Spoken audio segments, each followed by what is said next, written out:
Ipinaliwanag ng Malacanang kung bakit hindi personal na sumasalubong si Pangulong Ferdinand Marcos Jr. sa mga Overseas Filipino Worker o OFW na umuwi mula sa gitnang silangan. Narito ang balita ni Creseline Catarong.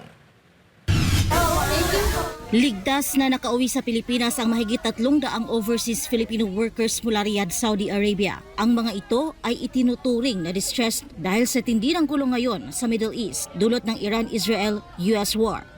Sakay ang mga OFW ng chartered flight ng Philippine Airlines na lumapag sa NAIA Terminal 1 nitong linggo Marso 15. Pagkababa pa lang ng eroplano, agad silang inasikaso ng mga kinatawan mula sa Department of Migrant Workers at OWA. Kasama rin sa sumalubong ang mga opisyal mula sa Department of Health at DSWD. Binigyan ang mga balikbayan ng iba't ibang tulong gaya ng pagkain, libreng transportasyon at tulong pinansyal. Ayon sa DMW, ito na ang ikalawang special flight ng gobyerno para mapabilis ang pagliligtas sa mga Pilipinong naiipit sa gulo sa gitnang silangan. Sa kabila nito, marami ang nagtatanong kung bakit hindi personal na pumupunta ang Pangulo sa airport para sumalubong.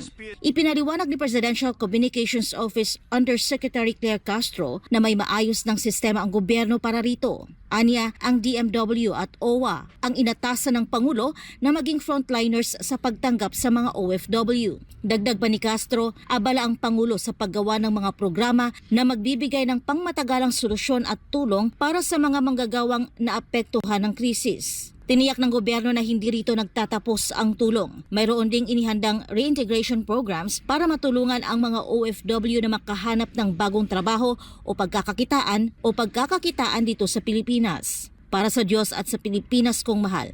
Ito si Creseline Catarong, SMNI News.